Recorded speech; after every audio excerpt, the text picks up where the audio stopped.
அகிலமெங்கும் உள்ள தமிழ் நேயர்கள் அனைவருக்கும் பரம்பரை ஜோதிடர் உங்கள் மனோ பாலாஜியின் அன்பான வணக்கம். கும்பராசி அன்பர்களுக்கு சுக்கிர பகவானால் ஏற்படக்கூடிய மாளவியா யோகம். இந்த யோகம் ஒருத்தருக்கு செல்வ செழுப்பியும் மன மகிழ்ச்சியும் சந்தோஷமான ராஜ யோகத்தை, அதாவது கலஸ்திரஸ்தானம் குடும்பஸ்தானத்தில் அளவில்லாத ஒரு மகிழ்ச்சிகளை கொடுக்கக்கூடிய யோகம்தான் இந்த மாளவியா யோகம். இந்த யோகம் ஏப்ரல் மாதம் 19ஆம் தேதி உங்களுடைய ராசிக்கு 4ஆம் பாவகத்தில் சுக்கிர பகவான் ஆட்சி நிலையில் அமர போகிறார். அப்போது இந்த காலகட்டத்தில் கும்பராசி அன்பர்களுக்கு எப்பேற்பட்ட ஒரு அற்புதமான மன சந்தோஷமான விஷயங்கள் உங்களுக்கு ஏற்பட போகுது அப்படிங்கிறத பற்றி தாங்க இந்த பதிவில் தெளிவாக சிறப்பாக இப்போ நம்ம பார்க்க போகிறோமுங்க. ஃபஸ்ட் டைம் பார்க்குறவங்களா இருந்தீங்கன்னா சப்ஸ்கிரைப் பண்ணி பெல் பட்டன் அழுத்தி ஆல் ஆப்ஷன் கொடுங்க. கும்பம் அற்புதமான ராசி. அதாவது காலபுருஷ தத்துவத்தில் 11ஆவது வரக்கூடிய லாபஸ்தான ராசி. அதனால தான் உங்களுடைய முயற்சியினால் பெரிய வளர்ச்சி அடையக்கூடிய தன்மை இந்த கும்பராசிக்காரருக்கு இருக்கும். அதே சமயத்தில் இந்த கும்பராசியில் பிறந்தவங்க அவங்களால நம்ம வாழணும், இவங்களால் வாழணும், இவங்க கொடுத்து வாழணும் அப்படின்லாம் நினைக்க மாட்டேங்க. அது கூட பிறந்த அண்ணன் தம்பியாக இருந்தாலும் சரி, பெற்றவங்களாக இருந்தாலும் சரி, இவங்க தான் நமக்கு இருக்கிறாங்க, பரவாயில்ல, இவங்களை வச்சு நம்ம வாழ்ந்துக்கலாம் அப்படின்னு நினைக்க மாட்டேங்க. நம்மளால் என்ன முடியுமோ அதை பண்ணுவோம், எதை சாதிக்க முடியுமோ அதை பண்ணுவோம். அதுக்காக நிற்காமல் ஓடுவீங்க, உழைப்பீங்க, ஆனால் சாதிச்சிருவீங்க, மாற்றமே இல்லை. சிலரில் பார்த்தோம்னா பிறந்ததோ ஒரு ஊராக இருக்கும், வளர்ந்ததோ ஒரு ஊராக இருக்கும், இன்றைக்கி பார்த்தா இருக்கிறது ஒரு ஊராக இருக்கும். இடம் மாற்றங்கள் ரொம்ப பண்ணியிருப்பீங்க. ஆனால் இடம் மாற்றங்கள் பண்ண பிறகு மாறுதல்கள் உண்டாகக்கூடிய ஒரு ராசியும் இந்த கும்பராசிக்காரர் தான். ஆனால் அப்பேற்பட்ட ஒரு திறமசாலிங்க, வெளிநாடு வரைக்கும் போயிட்டு வரக்கூடிய ஒரு அமைப்பு கொண்டவங்க தான். பிடிச்சவங்களுடைய வாழ்க்கை அப்படின்னா மனசுக்கு பிடிச்ச பணங்காசுக்கு சொத்து சுகத்துக்கு ஆசைப்பட்டு திருமணத்தை பண்ண மாட்டீங்க கும்பராசிக்காரர். மனசுக்கு பிடிச்சு வாக்குக்கு கட்டுப்பட்டு வாழக்கூடியவங்க தான் கும்பராசிக்காரர். ஏன்னா அப்பேற்பட்ட ஒரு திறமையான ஒரு அன்பான உள்ளம் கொண்ட கும்பராசிக்காரருக்கு இப்போ 2ஆம் இடம் தனஸ்தானத்தில் சனி பகவான் சஞ்சாரம் பண்ணிகிட்டு இருந்ததுனாலையும், ஜென்மத்தில் ராகு இருந்ததுனாலையும், உடல் ரீதியிலையும் குடும்ப ரீதியிலையும் சில சிக்கல்களை சந்திச்சிட்டிங்க. பண ரீதியிலையும் சில விரயங்களை சந்திச்சிருப்பீங்க. அதே நேரத்தில் குடும்பத்தில் கொஞ்சம் கவனமாக இருக்கணும். ஜென்மத்தில் ராகு இருக்கணும், நரம்பு சம்மந்தப்பட்ட ரீதியில் மருத்துவ செலவுகள் பண்ண வேண்டியது சூழ்நிலைகள் உண்டாகிருக்கு. இந்த ஒரு சூழ்நிலையிலலாம் சிக்கி நம்ம பாதிக்கப்பட்ட நேரத்தில் இந்த சுக்கிர பகவான் பயிற்சி ஆகிறது இது ஒரு வரப்பிரசாதம் மாதிரி. வெயிலில் போயிட்டு இருக்கிறவங்களுக்கு ஒரு நிழல் கிடைச்ச மாதிரி, மலையில் போயிட்டு இருக்கிறவங்களுக்கு நனைஞ்சிட்டு போயிட்டு இருக்கிறவங்களுக்கு ஒரு குடை கிடைத்த மாதிரி. அதாவது நம்மளுடைய வாழ்க்கையில் எது எப்படி பண்ணலாமனே புரியாமல் கஷ்டப்பட்டு இருக்கக்கூடிய நேரத்தில் இந்த மாளவியா யோகம் ஒரு சிறப்பான ஒரு நமக்கு ஒரு வழிகாட்டுதல், ஒரு ஆறுதல், ஒரு நிம்மதி கிடைக்கக்கூடிய ஒரு வாய்ப்பாக நீங்கள் இந்த நேரம் பயன்படுத்திக்கலாம். சரிங்களா? எப்போது? ஏப்ரல் மாதம் 19ஆம் தேதியிலிருந்து.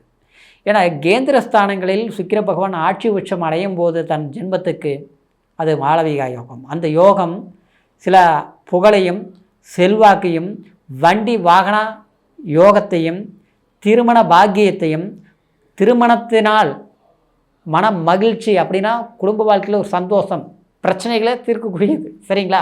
கஷ்டங்களை வேதனைகளை நம்மளை அதாவது அதை மறந்து நமக்கு ஒரு நல்ல விஷயங்கள் நடக்கக்கூடிய நேரம் இந்த நேரம். அப்போது இந்த நேரம் நமக்கு தேவையான ஒரு வாய்ப்புகளை உருவாக்கிக்கலாம். சரிங்களா? ஒரு வேலை தொடங்கணுமா, கண்டிப்பாக தொடங்குங்க. சரிங்களா? ஒரு நபரை பார்க்கணுமா, ஒரு வராத கடன் சிக்கியிருக்குது பணம், அந்த பணத்தை போய் கேட்கலாம். ஒரு கோர்ட்டு பிரச்சனை, சட்ட சிக்கல்கள் இருக்குது. சரிங்களா? அந்த மாதிரி பிரச்சனைகளை பகிரங்கமாக நம்ம இப்போ போய் முயற்சி எடுக்கலாம். அதுக்காக முதலீடு போட்டு செலவு பண்ணலாம், ஜெயிச்சிருவீங்க. ஒரு வீடு கட்டணும்னு முயற்சி எடுக்கும்போது, ஏன்னா உங்களுக்கு ஏற்கனவே 2ஆம் இடத்துல குடும்பச்சனி நடந்துகிட்ருக்குது. அப்போது வண்டி வாகனம் வாங்கிறது வேண்டாம். இந்த நேரத்தில் சுக்கிர பகவான் இந்த யோகம் வந்ததுனால ஒரு லோன் போட்டு கூட வீடு வாங்கலாம். கண்டிப்பாக. ஒரு இடம் விற்க முடியாத இடம் சிக்கல்லையே போயிட்டுருக்குதா, அது விற்கிறதுக்கு இந்த நேரத்தில் முயற்சி எடுத்தால் விற்றுடலாம். சரிங்களா? விற்றுட்டு ஒரு புதுசாக ஒன்று நல்லது பண்ணலாம். கடன் பிரச்சனை இருக்குது, பெரிய ரகலையே இருக்குது. சிலருக்கு சொல்கிறேன், ஏன்னா எல்லாருமே தசா புத்திகள் பாதிக்கப்படும் போது இதே கும்பராசிக்காரருக்கு சிலருக்கு அந்த மாதிரி தொந்தரவுகள் இருக்கும். சரிங்களா?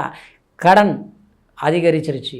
10 ரூபா கடன் வாங்கினேன், இன்றைக்கி 1000 ஆகி 500 லட்சக்கணக்காக இன்றைக்கி பெரிய தகுதிக்கு மீறிய கடன் ஆகி போச்சு. கட்ட முடியுமா, இது என்ன வாய்ப்பு பண்ணலாம் அப்படின்னு புரியல. சரிங்களா? ஒரு தொழில் தொடங்கி 10 ரூபா சம்பாரித்து பண்ணால் முதலீடு இல்லை.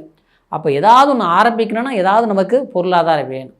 அப்போது இந்த நேரத்தில் சுக்கிரன்கிறது யோகத்தை தொழில் ஸ்தானத்தை சந்தோஷத்தை கொடுக்கக்கூடிய வருது இல்லையா?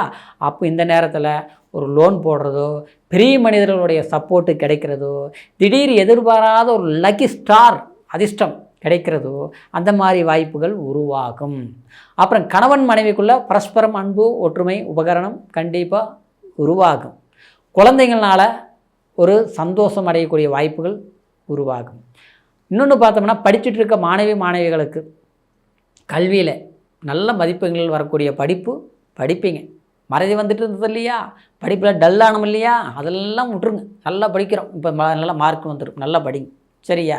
பிடிச்ச காலேஜ் கிடைக்கும் இல்லையா, பிடிச்ச குரூப்பு கிடைக்கும் இல்லையா, உங்களுக்கு ஃபஸ்ட் ரேங்க் எடுக்கிற மாதிரி நான் படித்தேன், கண்டிப்பாக கிடைச்சிருச்சு அப்படிங்கிற திருப்தி உருவாக்கும். சரிங்களா? இந்த காலகட்டத்தில் அதாவது கூட்டு தொழில்கள், ஏன்னா கொடுக்கல் வாங்கல் ஜாமீன் கையில் போடுறது இது மட்டும் வேண்டாம். இடம் மாற்றங்கள் பண்ணுங்கள். வெளிநாடு போகணும்னு நினச்சா முயற்சி எடுங்க. கலைத்துறையில் இருக்கிறவங்களுக்கு கம்பீரமாக வாய்ப்பு அற்புதமாக இருக்கும். ஒரு ஃபேன்சி ஸ்டோர் வைக்கணுமா, அற்புதமாக பண்ணுங்கள். ஒரு டிபார்ட்மெண்ட் ஸ்டோரு, அடுத்தது ஜவுளித்துறையில் வேலை செஞ்சிட்ருக்கிறவங்களுக்கு நல்ல ஒரு புகழ் கிடைக்கும்.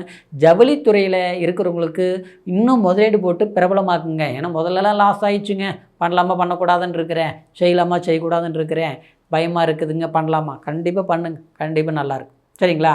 அப்புறம் நகை நட்டு ஆடம்பரம் சார்ந்தது ஃபேன்சி சம்மந்தப்பட்ட துறையிலேயே, அடுத்தது இந்த ஜுவலர்ஸ் நகை ஆசாரிகள், நகை துறையில் நகை தொழில் பண்ணிகிட்ருக்கிறவங்களுக்கெல்லாம் ஒரு வருமானம் பெருகக்கூடிய ஒரு வாய்ப்புகள் உருவாகக்கூடிய ஒரு சந்தர்ப்பத்தை இந்த மாளவியா யோகம் கண்டிப்பாக ஏற்படுவது. திருமணம் ஆகாமல் இருக்கிறவங்களுக்கு திருமண பாக்கியத்தை ஏற்படுத்தும். பிடிச்ச ஒரு கமிட்மெண்ட்டில் இருக்கக்கூடியவங்க, அதாவது இந்த மாதிரி வாழ்க்கை அமையணுங்கிறது அதுக்காக காத்துட்ருக்குறோம், பிரச்சனைகள் வருது, இன்றைக்கி பிரிஞ்சிட்டாங்க, சம்மந்தமில்லாமல் வெறுத்துட்டாங்க, வீட்டில் இருக்கிறவங்களால சில பிரச்சனைகள் வருது, இப்படிலாம் நடந்துகிட்டு இருக்குது பார்த்தீங்களா, அதுக்கெல்லாம் ஒரு தீர்வுகள் ஏற்படக்கூடிய ஒரு வாய்ப்பு தான் இந்த மாளவியா யோகம். இந்த மாளவியா யோகத்தினால் உங்களுடைய வாழ்க்கையில் ஒரு செல்வாக்கு அதிர்ஷ்டத்தை கண்டிப்பாக சுக்கிர பகவானால் உருவாக்கும். மாற்றமே கிடையாது, நிச்சயமாக நல்ல மாற்றங்கள் உண்டாகும்.